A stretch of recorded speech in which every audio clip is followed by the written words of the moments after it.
إن الحمد لله نحمده ونستعينه ونستغفره ونعوذ بالله من شرور أنفسنا وسيئات أعمالنا من يهده الله فلا مضل له ومن يضلل فلا هادي له أشهد أن لا إله إلا الله وحده لا شريك له أشهد أن محمدا عبده ورسوله يا أيها الذين آمنوا اتقوا الله حق تقاته ولا تموتن إلا وأنتم مسلمون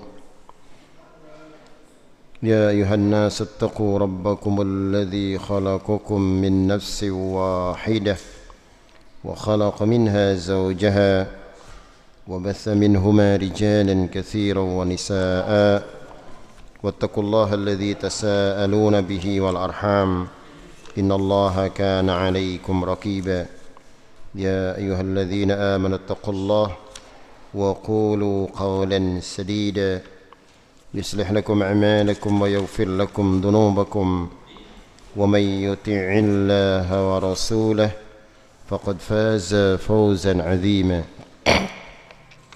أما بعد فإن أصدق الحديث كتاب الله وخير الهدي هدي محمد صلى الله عليه وسلم وشر الأمور محدثاتها وكل محدثة بدعة وكل بدعة ضلالة وكل ضلالة في النار اللهم صل على محمد وعلى آل محمد كما صليت على إبراهيم وعلى آل إبراهيم إنك حميد مجيد اللهم بارك على محمد وعلى آل محمد كما باركت على إبراهيم وعلى آل إبراهيم إنك حميد مجيد أيها الحاضرون.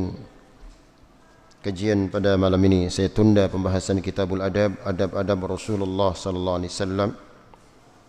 Saya sampaikan kajian pada malam ini dengan judul Rihlatul Ulama ila Talabil Ilm. Perjalanan para ulama dalam menuntut ilmu. Pada penghujung kajian akan saya sampaikan satu kisah seorang anak yang dibiayai ibunya dengan biaya 30.000 dinar. Satu dinar adalah setara dengan 4/8 gram emas. Masya Allah. Seorang anak dibiayai ibunya untuk talabul ilm dengan nilai uang 30.000 dinar. Hadirin rahimakumullah. Kita lihat tentang keutamaan menuntut ilmu dijelaskan dalam beberapa ayat Al-Quran dan sunnah Rasulullah SAW. Allah Subhanahu wa taala menyampaikan dalam surah Al-Mujadalah ayat yang ke-11, A'udzubillahi minasyaitonir rajim.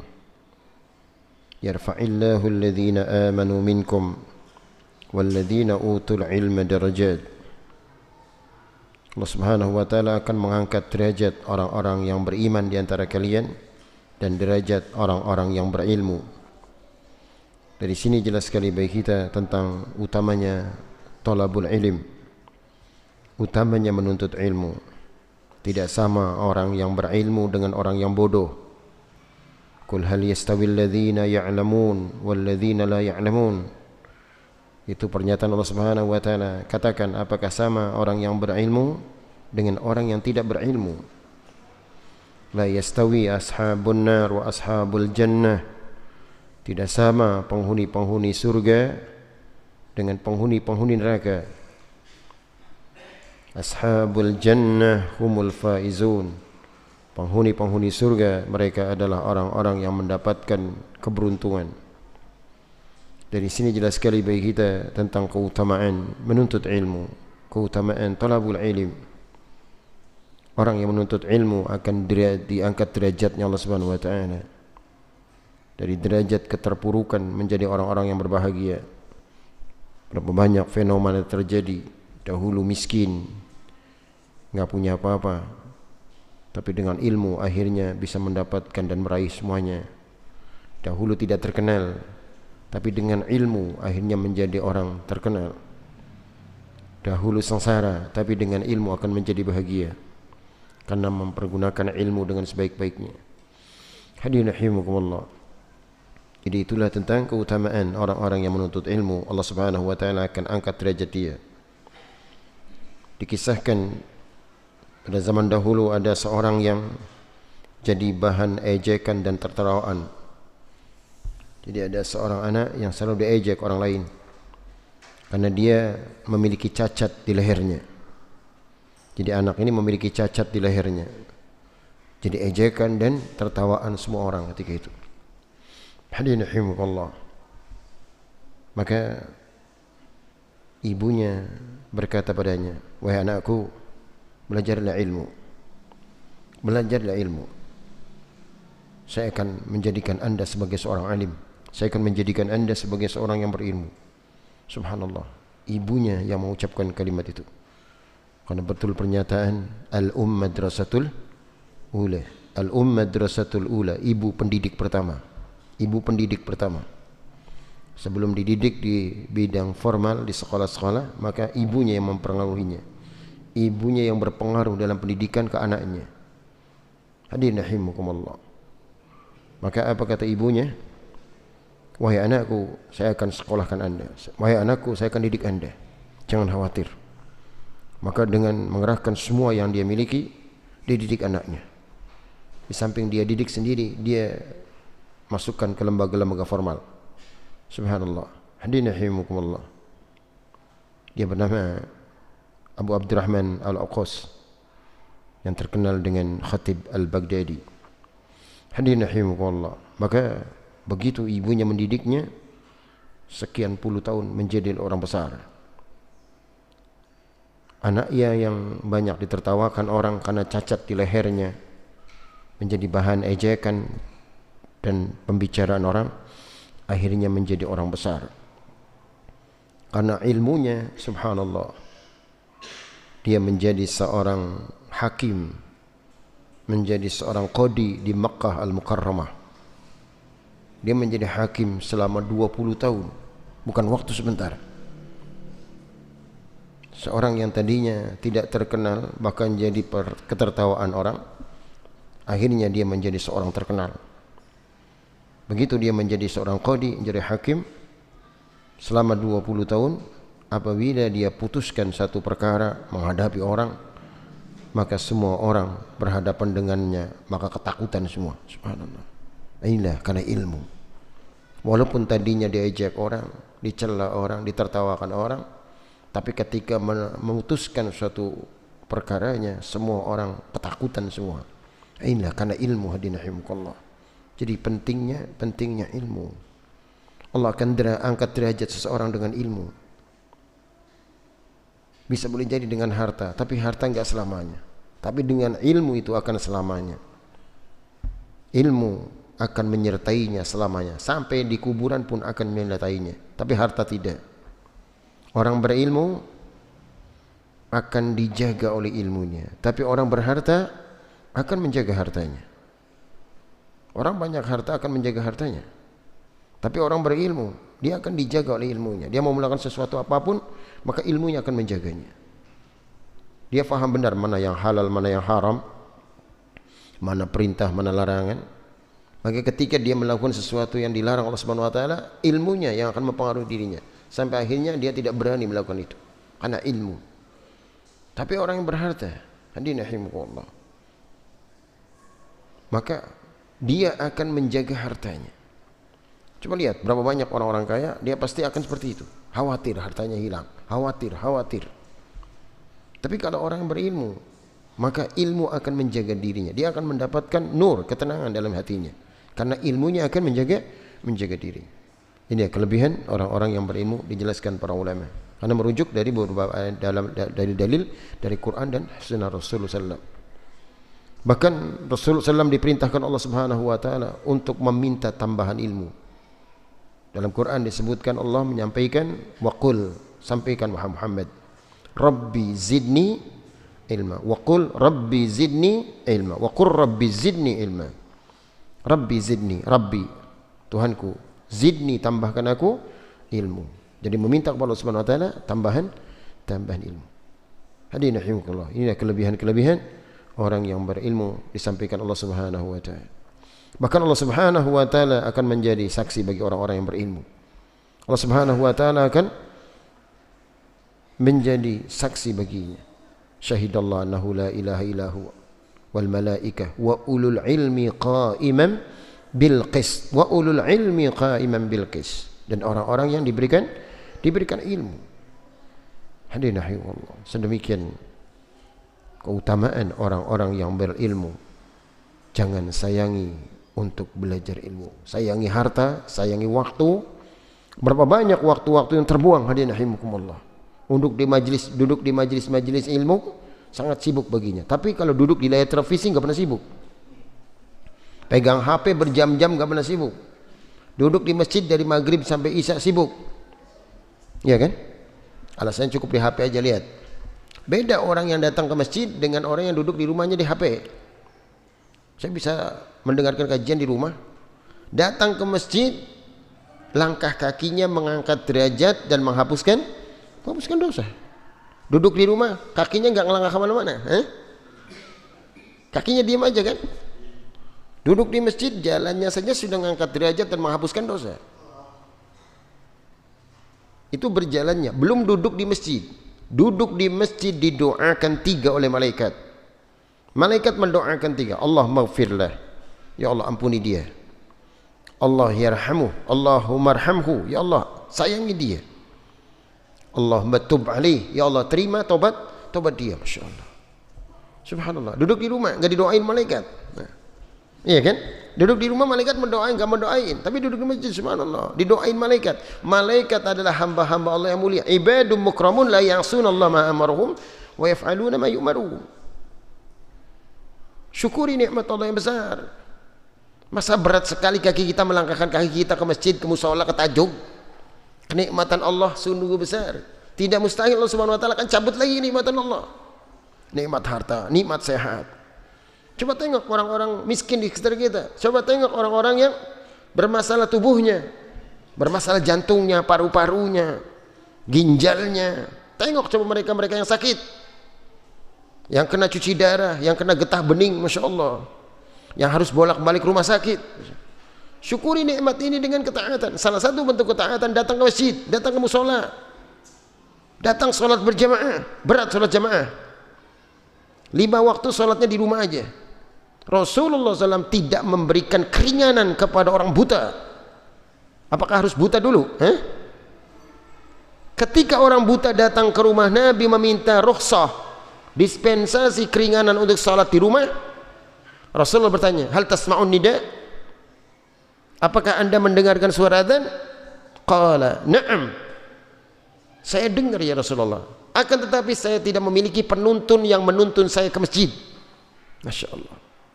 Udzur orang buta ini 3. Laisa li qaidun yuqawwiduni ilal masjid, tidak ada penuntun aku yang menuntun aku ke masjid. Yang kedua, ba'idud dar, jauh rumahnya. Jauh rumahnya.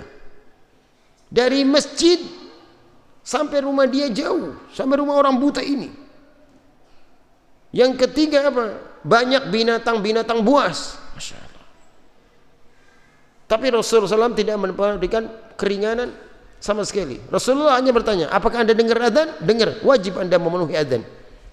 Hadirin, hati-hati, nanti Allah cabut lagi kenikmatan. Ketika Allah cabut kenikmatan, na'udzubillah, sehat, masya Allah, nikmatani maghbubun alaihiman nas. 2 kenikmatan yang dilalaikan manusia, nikmatus seha wal farag, nikmat kesehatan dan kesempatan.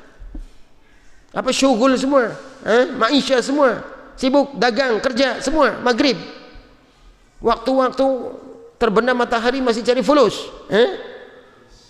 La haula wala quwwata illa billah. Syukuri nikmat Allah, syukuri. Bagi Allah tidak ada kata-kata sulit ngambil lagi nanti. Diambil semua, habis sudah. Hadirin rahimakumullah, sudah banyak kisah dan pelajaran. Kalau Allah ngambil semua, pasti akan hilang semua, naudzubillah. Maka syukuri dengan ketaatan. Syukuri dengan ketaatan. Berapa banyak orang susah payah mencari nafkah, Allah mudahkan kita cari nafkah.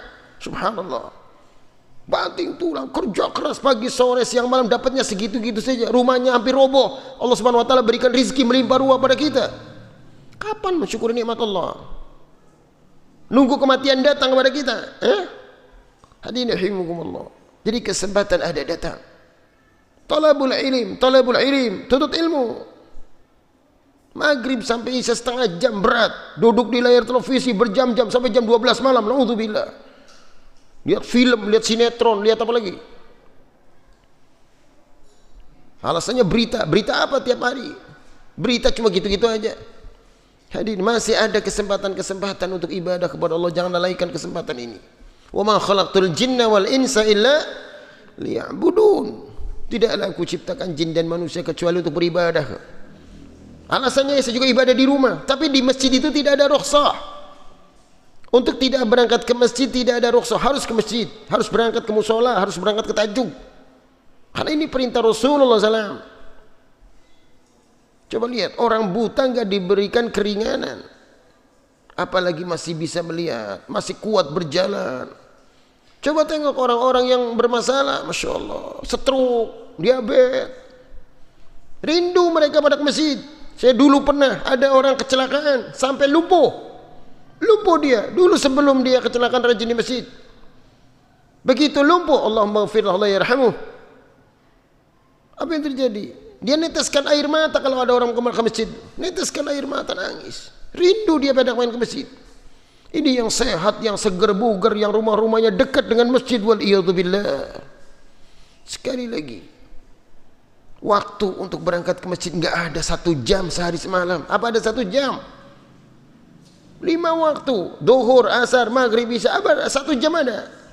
Masih 23 jam lagi kita ngobrol cengkrama kesana kemari, nangga batur, ngobrol beri batur, ngopi ngeteh berapa jam. Masya Allah. Untuk mensyukuri nikmat Allah Subhanahu wa taala berat sekali, hadirin. Sudah banyak pelajaran Allah Subhanahu wa taala gambarkan dan Rasulullah ajarkan. Ketika mereka kufur terhadap nikmat Allah, mengingkari nikmat Allah, maka Allah Subhanahu wa taala akan ambil kembali nikmat itu. Waliyadzubillah. Jadi kembali pada talabul ilm, hadirin rahimakumullah. Jadi belajar tidak ada habis waktu. Utlubul ilma minal mahdi ilal lahad. Sampai lahad, sampai liang kubur. Bahkan di kuburan juga ada yang diajari ilmu kan? Ada. Di kuburan Duruki. Siapa Tuhanmu? Allah. Diajari. Belajar itu. Masya Allah kan? Ya kalau kan ngomong, man robbuka, awas, bokata ada sinakoni, jawab. Cari kamu konon ya. Masih belajar di kuburan. Ini alasannya saya udah pinter, udah nggak usah belajar bagaimana? Sepintar ilmunya kita seberapa? Hadirin rahimakumullah. Oleh karena itu belajar. Talabul ilm. Mumpung ada kesempatan, mungkin Allah Subhanahu wa taala masih ada berikan waktu. Kalau Allah Subhanahu wa taala sudah tidak berikan waktu, wal iyadzubillah, susah payah mencari nafkah, uber duit tiap hari. Duit yang dicarinya nggak pernah dinikmati. Dinikmati nggak? Punya hotel sekian lantai, dinikmati nggak? Tidurnya di gubuk. La haula wala quwata illa billah. Hadirin, susah payah bekerja keras sampai pikiran dikerahkan semua, tapi tidak pernah merasakan nikmatnya apa yang diusahakannya. Hatta makan pun tidak pernah menikmati yang enak-enak. Saya mau nanya, orang kaya makannya seberapa? Bokat segentong. Orang kaya sepiring, orang miskin sepiring. Kadang-kadang orang miskin lebih nikmat apa aja dimakan. Udang, kerang, apa. Wong kaya, aduh kolesterol, aduh asam urat, keder, oncom maning. Masya Allah kan. Wah maaf saya nggak boleh makan daging. Aduh, daging nikmat nggak boleh. Makanan harus diseleksi, hadirin. Orang miskin makan apa aja kan. Subhanallah. Jadi yang enak mana? Enak yang mana? Iya. Tapi orang miskin yang tadi semua makanan dinikmatinya tanpa ada penyakit, dengan orang kaya menikmati makanan banyak penyakitnya, enak mana? Oh, sintakon sih beli-beli gitu. Pengennya sing kaya sing kabeh dipangan kabeh. Hadirin rahimakumullah. Kembali kepada keutamaan ilmu. Bahkan disebutkan bahwa ilmu merupakan nikmat yang paling mulia, Hadirin rahimakumullah. Ketika Rasulullah SAW mengumpulkan sahabatnya. Rasulullah pernah bertanya, ayyu ayah fil Qur'ani a'dham? Ayat mana dalam Al-Quran yang lebih agung? Terdiam semua sahabatnya. Kemudian kumpul lagi, Rasulullah nanya lagi, ayyu ayatin fi kitabillahi a'dham? Ayat mana dalam kitabullah Al-Quran yang paling agung? Masih juga diam. Pada pertemuan berikutnya, faraddada miraran, Rasulullah ngulang lagi. Ada Ubay bin Ka'ab. Ayyu ayatin fi kitabillahi a'dham? Ayat mana dalam kitabullah Al-Quran yang paling agung? Kata Ubay, ayatul kursi ya Rasulullah. Sadaqta, Masya Allah. Begitu Ubay bin Ka'ab mengucapkan ayatul kursi, ayat yang lebih agung dalam kitabullah Al-Quran, ayat kursi, kata Rasulullah, sadaqta. Liyahnikal ilm ya Abal Mundhir. Mudah-mudahan ilmu akan membahagiakan engkau. Masya Allah. Inilah dinahimullah. Jadi ilmu adalah sesuatu yang paling mulia dan akan membahagiakan bagi pemiliknya. Hadirin, dengan ilmu pasti akan bahagia. Tanpa ilmu tidak akan bisa bahagia. Bagaimana bisa bahagia tanpa ilmu? Maka dengan ilmu dia akan bahagia, tenang hidupnya, Masya Allah. Dalam kekurangan sekalipun tetap dia tenang, Masya Allah. Apalagi dalam kelebihan. Dalam kemiskinan sekalipun dia tenang, kan ada ilmu bagi dirinya. Dia enggak berontak. Apalagi dengan kekayaan melimpah ruah. Hadirin, inilah dengan ilmu. Dan dari sini ada faidah yang sangat besar tentang keutamaan Ubay bin Ka'ab. Dan perlu diketahui ada Ubay bin Ka'ab dan ada Ubay bin Khalaf. Ubay bin Khalaf ini adalah tajirul kuffar di Makkah. Seorang pedagang kafir di Makkah yang mau membunuh Nabi SAW. Dalam peperangan dia bersikeras ingin membunuh Rasulullah. Akhirnya Rasulullah yang membunuh Ubay bin Khalaf. Jadi Ubay bin Khalaf adalah orang kafir. Lihat dalam ucapan Nabi ketika masalah menjaga salat, Rasulullah menjelaskan, man hafadha 'alaiha kanat lahu nuran wa burhanan wa najatan yaumil qiyamah. Barang siapa yang menjaga salat dia akan mendapatkan nur, cahaya. Dia akan mendapatkan keselamatan pada hari kiamat. Wa man lam yuhafidh 'alaiha, dan barang siapa yang tidak menjaganya, lam takun lahu nur wala burhanan. Dia tidak akan mendapatkan nur.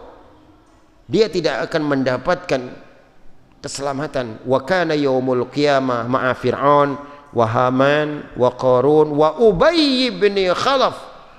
Orang-orang yang tidak menjaga salat akan dikumpulkan dengan Qarun, Haman, Fir'aun dan Ubay bin Khalaf. Wal iyad billah. Hadirin rahimakumullah. Kemudian ilmu akan menjadikan kehidupan seseorang memperoleh cahaya dari Allah Subhanahu wa taala. Ketenangan dalam kehidupannya dia akan bisa meraihnya. Walaupun ada sebagian orang yang menyatakan dengan materi seseorang bisa tenang, tapi tidak selamanya dengan materi bisa tenang. Lihat berapa banyak orang-orang yang banyak duitnya, mereka menginginkan ketenangan, mereka mendatangi tempat hiburan, baru dia tenang. Apalagi di samping kanan samping kirinya ada lawan jenisnya, baru tenang. Di dalam rumahnya dengan istrinya enggak tenang, tapi sama orang lain tenang. Wal iyad billah, setan paling hebat. Jadi mereka mencari ketenangan dengan tempat-tempat seperti itu.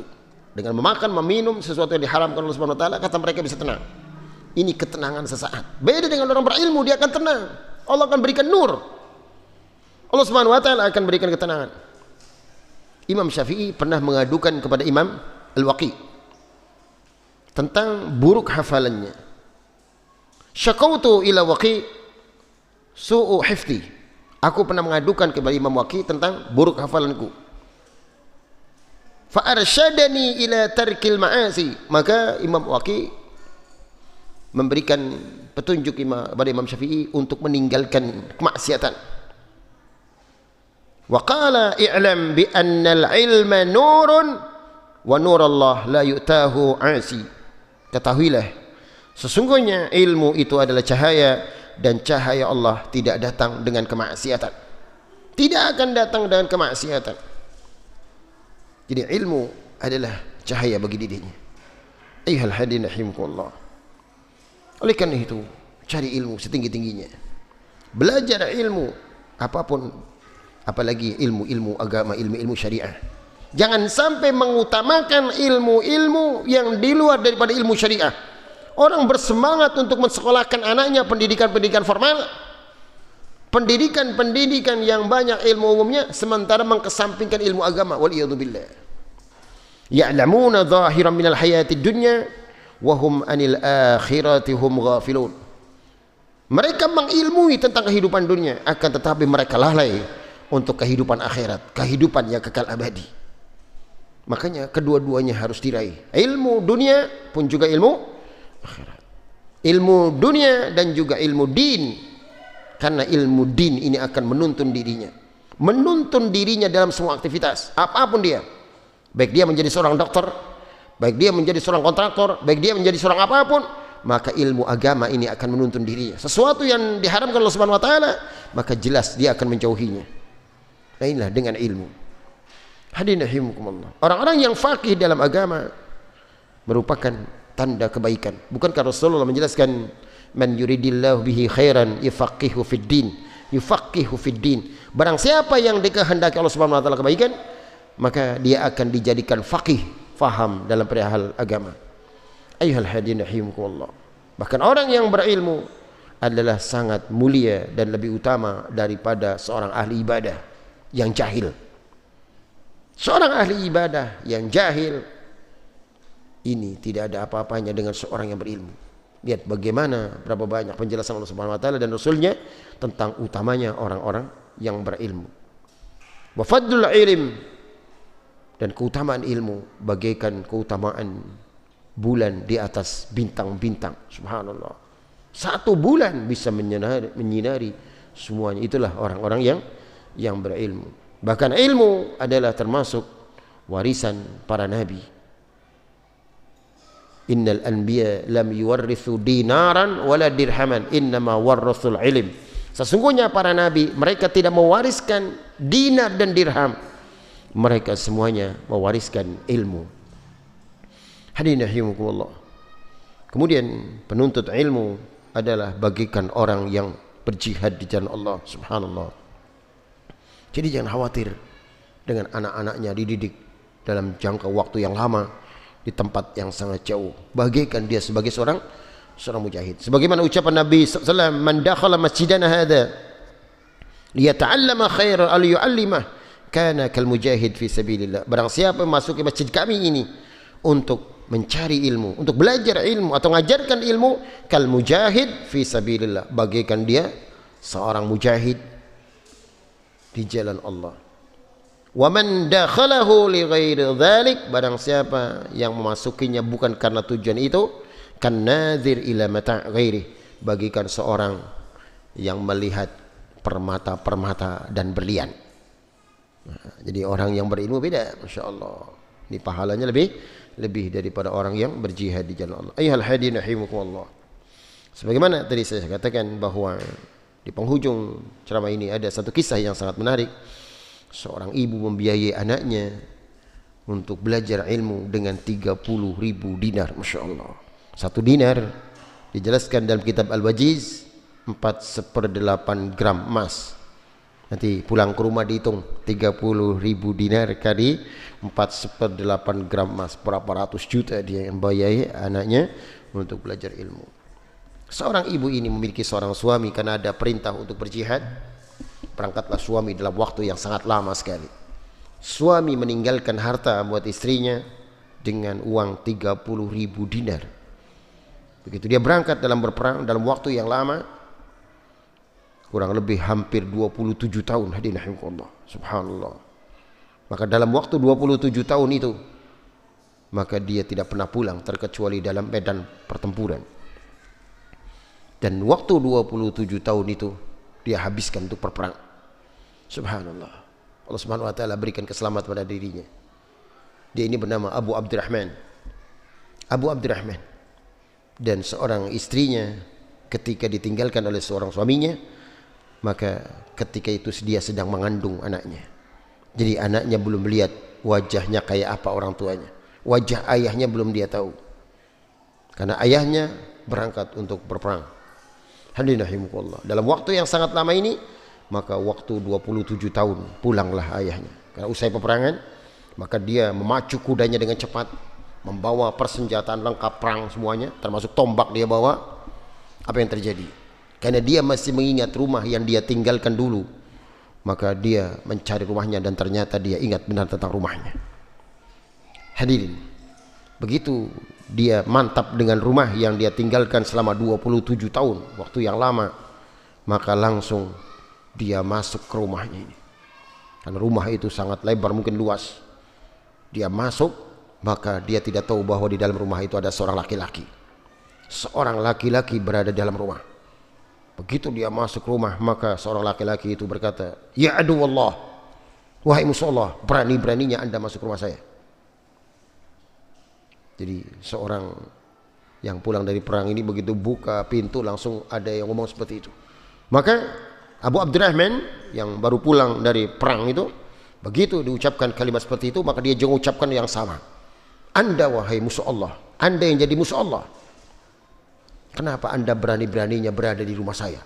Maka terjadilah pertengkaran sampai keributan, sampai berkelahi, sampai keluar rumah. Ribut semua orang, tetangga-tetangga keluar semua, sampai termasuk Imam Malik bin Anas ada ketika itu. Masya Allah, ini Imam Malik sampai ada waktu itu, sampai melerai keributan. Kata Imam Malik, "Anda cari rumah lain saja, jangan rumah sini kalau sampai ribut seperti ini." "Tidak, ini rumah saya. Anda tahu nggak, ini rumah saya, ini hasil saya dulu bekerja keras di sini, saya membeli rumah ini." Hadirin, Anda tidak tahu saya ini orang asli orang sini, dan karena perintah berperang saya berangkat berperang. Gak ada yang tahu ketika itu. Selama 27 tahun, coba bisa dibayangkan, waktu yang sangat lama. Dalam keributan itu ternyata istrinya mendengarkan suara ribut-ribut di dalam rumah, di luar rumah, maka keluarlah istrinya dari dalam rumah. Begitu dilihat ternyata suaminya yang baru datang dari peperangan, langsung dia peluk suaminya, "Wahai suamiku." Sampai terkejutlah ketika itu. Ternyata seorang anak muda yang mengucapkan kalimat, "Wahai musuh Allah," dia adalah anaknya. Sampai akhirnya ibunya berkata, hadirin, Masya Allah, "Ini adalah suami saya dan ini adalah anak saya." Akhirnya suaminya tidak kuatkan diri, sampai akhirnya berpelukan dengan anaknya. Anaknya bernama Rabi'ah Ar-Ra'yi atau Rabi'ah Ar-Ra'yi. Hadirin rahimakumullah. Kenapa disebutkan Ar-Ra'yi? Karena dia seorang ahli dalam berijtihad. Ketika memutuskan suatu perkara dan tidak ada ditemukan dalam Quran dan Sunnah, maka dia berijtihad. Maka semua orang sudah paham tentang Rabi'ah Ar-Ra'yi. Hadirin, apa yang terjadi? Disebutkan dalam kisah itu, bahkan disebutkan dalam tarikh A'lam An-Nubala, beberapa kisah-kisah termasuk Rihlatul Ulama ila Thalabil Ilm. Di situ kisah itu disebutkan ketika waktu-waktu Thalabul Ilm, berangkatlah Rabi'ah Ar-Ra'yi ini. Dia berangkat ke Masjid Nabawi dan dihadiri ribuan orang yang menghadiri majelisnya. Subhanallah. Begitu dia datang ke situ, ke majelis itu, maka ayahnya Abu Abdurrahman diperintahkan oleh istrinya, "Wahai suamiku, berangkatlah ke Masjid Nabawi. Berangkatlah Anda salat di Masjid Nabawi dan Anda ikut pengajian di Masjid Nabawi." "Ada apa?" "Sudah, Anda datang aja ke sana." Begitu sudah selesai salat, ternyata ribuan orang berkerumun. Rabi'ah Ar-Ra'yi ini melihat dan menyaksikan ada ayahnya datang. Dia tundukkan kepalanya dengan memakai penci yang sangat panjang, sampai seakan tidak tahu bahwa di depannya adalah anaknya. Insyaallah. Hadirin, ribuan orang menyaksikan setiap kali dia mengadakan tabligh itu. Apa yang terjadi?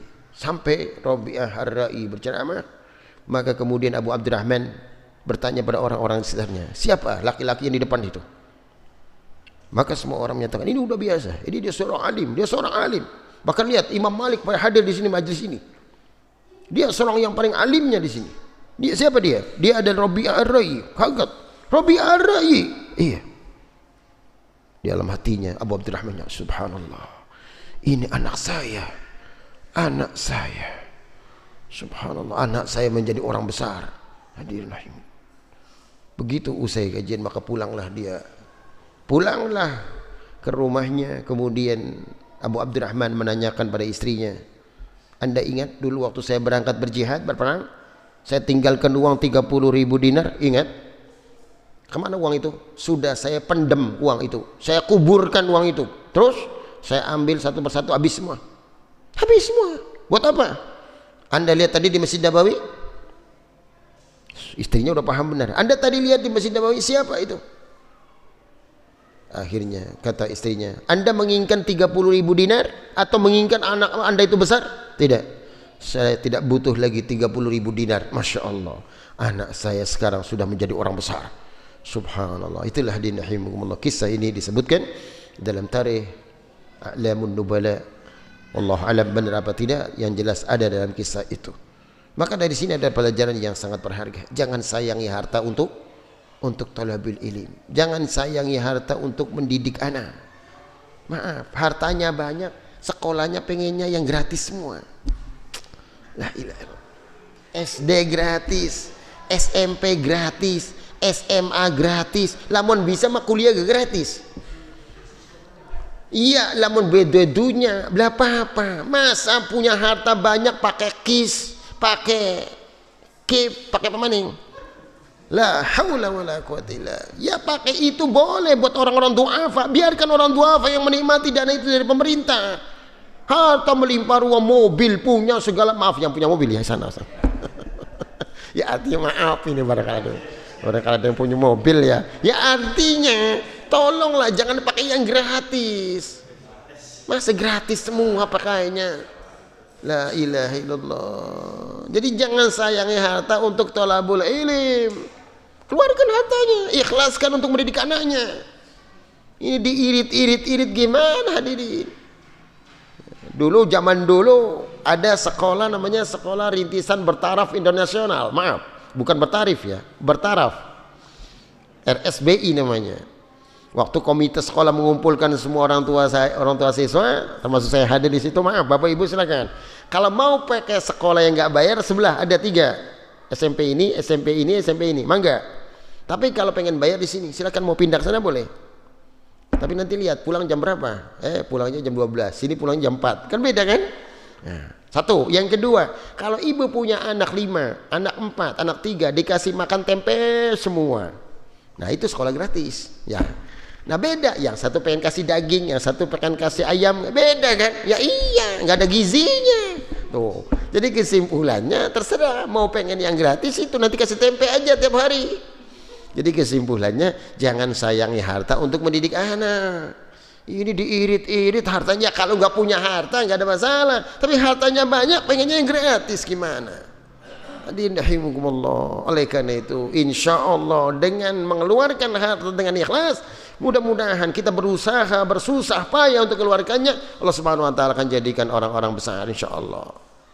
Kenapa? Karena dengan ilmu pasti akan berbeda. Adapun kita sudah berusaha sekuat tenaga dengan mengeluarkan harta sampai ratusan juta, anak tidak terjadi atau tidak jadi apa-apa, sudah serahkan kepada Allah Subhanahu wa taala. Allah yang atur semua nanti sudah. Artinya tidak mustahil kan, susah payahnya orang tua menyekolahkan, menyantrenkan kemana-mana, ternyata keadaannya seperti itu, sudah serahkan pada Allah, mau apa lagi? Nah ini jadi kesimpulannya, jangan sayangi harta untuk mendidik anak. Wallahu a'lam bishawab. Demikian, ada pertanyaan tentang tema pada malam ini, dipersilakan.